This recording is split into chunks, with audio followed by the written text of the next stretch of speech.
La crosse du fusil s'abattit sur la tempe de Daniel, l'envoyant s'écraser dans la neige. Le sang brouillait sa vision tandis que les braconniers riaient, lui donnant des coups de pied dans les côtes. « Tu aurais dû te mêler de tes affaires, vieux », ricana leur chef en armant son pistolet. Puis la forêt explosa. Une masse grise surgit des arbres, 200 livres de muscles tendus et de fureur. Les crocs du loup trouvèrent la gorge du braconnier avant que l'arme ne puisse tirer. Alors que Daniel luttait pour se concentrer, il vit la cicatrice, une ligne blanche déchiquetée au-dessus de l'œil gauche de la bête. Le même loup qu'il avait sauvé d'un piège il y a 10 ans. Et il se souvenait de lui point avant de continuer, « Abonnez-vous à la chaîne et dites-nous d'où vous venez. » Voyons jusqu'où cette histoire s'est répandue, le coup de feu du fusil claqua à travers le silence gelé de la taïga comme un fouet. Daniel Mercé sentit la balle effleurer son épaule avant d'entendre la détonation, une ligne de feu brûlante sur sa peau. Il trébucha, ses raquettes s'accrochant à une racine enfouie, et tomba lourdement. L'impact lui coupa le souffle, le laissant haletant dans la neige jusqu'aux genoux. Trois silhouettes émergèrent de la lisière des arbres, leurs visages dissimulés par des cagoules, leur souffle formant des nuages dans l'air glacé. Le chef, grand, aux épaules larges, avec une voix rauque, envoya valser le fusil de Daniel d'un coup de pied avant d'appuyer une botte contre ses côtes-poings. « Tu aurais dû te mêler de tes affaires, vieux. » Daniel toussa, goûtant le cuivre. Il savait que ces braconniers viendraient pour lui tôt ou tard. Pendant des mois, il avait saboté leurs pièges, coupé leurs lignes, signalé leur camp au service forestier. Il était une nuisance, un biologiste vieillissant de la faune qui refusait de les laisser dépouiller la vallée. Maintenant, il comptait le réduire au silence pour de bons points. Le deuxième braconnier, maigre et nerveux, tira Daniel par le col. Le troisième, plus jeune que les autres, hésita, se balançant d'un pied sur l'autre point. « Attache-le », ordonna le chef. « On le jettera dans le ravin.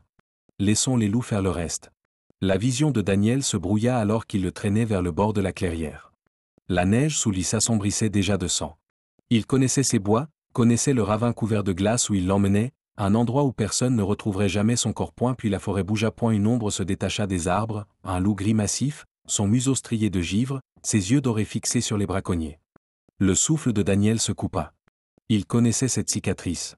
Une ligne blanche déchiquetée au-dessus de l'œil gauche, tranchant à travers la fourrure comme un éclair. Rime. Le loup qu'il avait sauvé 10 ans auparavant. Le chef se figea, sa prise se resserrant sur le bras de Daniel. Le braconnier nerveux chercha son pistolet. Trop lent. Rime attaqua comme une tempête incarnée. Sa première attaque renversa le chef en plein cri, ses mâchoires puissantes se refermant sur l'avant-bras de l'homme avec un craquement esséhurant. Le cri qui suivit fut interrompu alors que le loup tournait, projetant le braconnier sur le dos. Le chaos éclata. L'homme maigre tira au hasard, la balle sifflant dans les arbres. Le plus jeune fit demi-tour et s'enfuit, s'écrasant à travers les broussailles comme un cerf effrayé. Daniel tenta de se redresser, mais ses bras cédèrent. Le froid s'infiltrait dans ses os, ses pensées ralentissant comme de l'eau gelant dans un ruisseau. La dernière chose qu'il vit avant que l'obscurité ne l'emporte fut Rime debout au-dessus du braconnier tombé, le museau du loup dégoulinant de rouge sur la neige. Puis des mâchoires puissantes se refermèrent doucement sur la capuche de sa parka, et le monde bascula alors que le loup commençait à le traîner loin de la glace tachée de sang. Et la tempête de neige hurlait à travers la vallée comme une entité vivante, fouettant la neige en rideaux cinglants qui effaçaient le monde au-delà de 10 pas.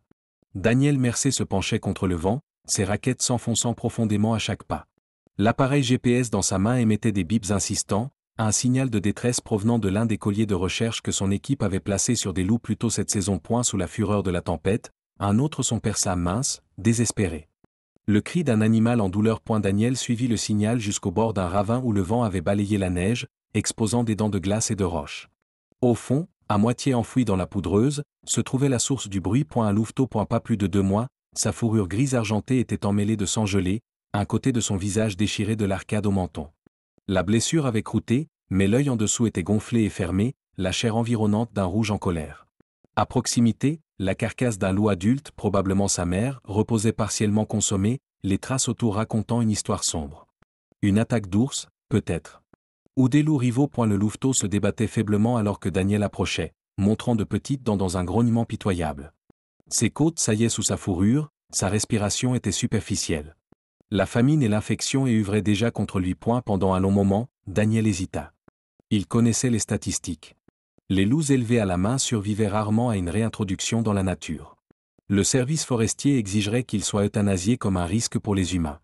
Et pourtant, le louveteau gémit alors qu'une rafale de vent soufflait de la neige dans sa blessure. Maugréant, Daniel retira son sac et sortit un sac de capture doublé de polaire. Le louveteau se débattit alors qu'il le soulevait, ses griffes s'accrochant à ses gants, mais sa force faiblissait rapidement. Au moment où il le glissa dans sa parka, contre la chaleur de sa poitrine, ses luttes s'étaient réduites à de faibles tremblements. Et la tempête s'aggrava lors du retour. La neige fouettait maintenant horizontalement, la température chutant. La barbe de Daniel gelait en un masque glacé, ses doigts engourdis même à travers des gants isolés. Le louveteau bougeait à peine, sa respiration devenant plus lente, plus superficielle. Des heures plus tard, à la lumière tamisée de sa cabane, Daniel nettoya la blessure avec un antiseptique, recousant la chair déchirée avec des mains tremblantes de fatigue. Le louveteau reposait inerte sur la table, ses flancs se soulevant et s'abaissant en rafales irrégulières. Dehors, le vent hurlait contre les murs, faisant trembler les fenêtres comme s'il exigeait d'entrer. Daniel plaça un bol de bouillon chaud près du museau du louveteau. Pendant un long moment, l'animal ne réagit pas. Puis, avec un souffle tremblant, il leva la tête et lappa une fois, 2 fois, avant de retomber dans l'immobilité. Il n'était pas sûr qu'il survivrait à la nuit. Mais lorsque l'aube se leva enfin, la tempête se retirant dans un silence étrange, Daniel trouva le louveteau vivant. Blotti dans le nid de couverture qu'il avait préparé, son unique œil valide entrouvert, le regardant avec une expression qui n'était ni apprivoisée ni sauvage, mais quelque chose entre les deux. Quelque chose qui se souvenait. A eu début, le louveteau, désormais nommé Rime, en raison des motifs de givre qui ornaient sa fourrure, traitait l'habitation humaine avec une hostilité terrifiée. Il déchiquetait tout ce qui se trouvait à sa portée, rideaux, coussins de chaise, couvertures en laine que Daniel lui laissait. Les gamelles de nourriture étaient renversées, l'eau répandue avec une défiance délibérée. Le louveteau restait tapi dans les coins, sifflant dès qu'on l'approchait, son unique œil doré suivant chaque mouvement avec une méfiance farouche. Pourtant, Daniel persista. Les matins commençaient par un morceau de viande crue, déposé juste à l'intérieur de la cage qui servait de tanière à Rime. Les soirées se déroulaient en silence près du poêle à bois, Daniel lisait des journaux de terrain pendant que le loup mâchonnait des os d'orignal. Lentement, graduellement, le comportement du louveteau changea. Les accès de rage destructrice se firent plus rares. La nourriture disparaissait sans protestation. Les grognements s'adoucirent en de discrets souffles de reconnaissance. Un tournant eut lieu lors d'une chasse tardive d'hiver. Daniel avait pris l'habitude d'emmener Rime lors de courtes excursions, le louveteau trottinant sur ses talons dans la neige. Ce jour-là, ils débusquèrent un lièvre variable hors de son terrier.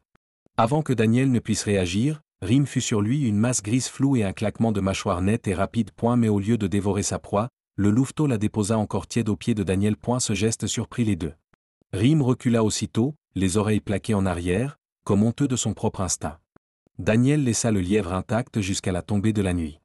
Lorsqu'il revint, il avait disparu, mais à sa place, une seule et parfaite plume de lagopède reposait sur le seuil. Le printemps apporta de nouveaux défis. À mesure que Rime grandissait, son agitation s'intensifia.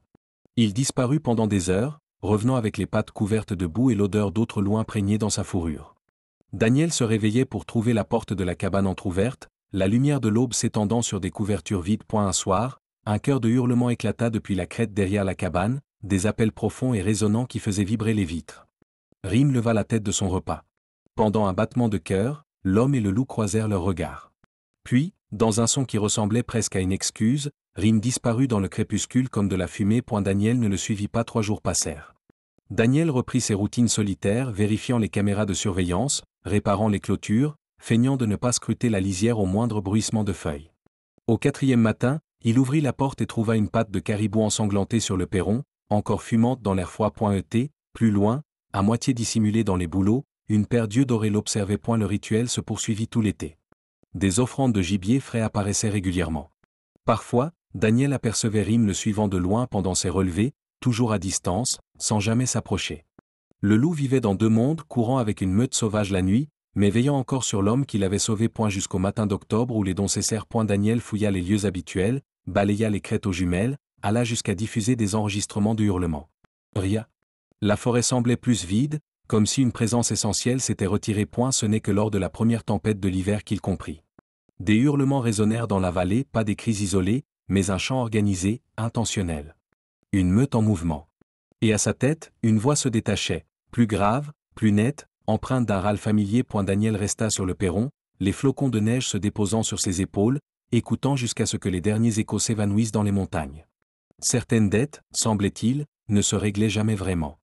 Elles attendaient. Et la grotte sentait la fourrure mouillée et le fer. Daniel émergea de l'inconscience par fragments, d'abord le crépitement d'un petit feu, puis la texture rugueuse des branches de pin sous lui, enfin le poids écrasant de l'épuisement sur ses membres. Son épaule brûlait là où la balle l'avait effleuré, la blessure grossièrement bourrée de mousse et bandée avec des lanières de cuir bouilli. Un mouvement sur sa gauche. Rime se tenait à l'entrée de la grotte, sa silhouette massive découpée par la lumière de la lune. 10 ans avaient transformé le frêle louveteau en un véritable alpha, poitrail large, fourrure épaisse, l'ancienne cicatrice au-dessus de l'œil devenue l'une parmi tant d'autres. Derrière lui, 3 jeunes loups étaient tapis dans l'ombre, leurs yeux jaunes captant les reflets du feu. L'un d'eux mâchait quelque chose qui craqua entre ses dents. Daniel n'avait pas besoin de voir pour savoir ce que c'était. Les souvenirs revinrent en rafale, l'embuscade, les braconniers, l'apparition soudaine de Rime tel un esprit vengeur de la taïga. Il se rappelait les cris, les bruits déchirants et humides qui hantaient encore les bords de sa conscience. Un gémissement grave le ramena au présent. Rime s'était approché, le museau brillant de neige fondue. Le loup déposa quelque chose près de la main de Daniel, son propre couteau de chasse, le manche en os nettoyé du sang. Dehors, le vent portait un nouveau son. Pas seulement la chorale habituelle des hurlements, mais quelque chose de plus structuré. Un motif. 3 courts, 2 longs. Répété. Daniel connaissait assez bien la communication lupine pour reconnaître un appel d'alarme. Mais ceci était différent. Structuré. Presque comme, il retint son souffle. Gravé sur la paroi de la grotte à côté de lui, se trouvait une série de marques. Pas des griffures aléatoires, mais des lignes délibérées groupées par 5.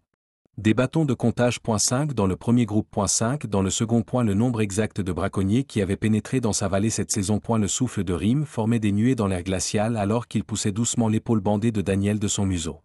Le message était clair, ce n'est pas terminé. Les jeunes loups se levèrent d'un même mouvement, les yeux fixés sur la tempête qui faisait rage au-delà de la grotte. En attente. Les doigts de Daniel se refermèrent sur le manche du couteau. Certaines dettes ne se réglaient pas avec de la viande déposée sur un seuil.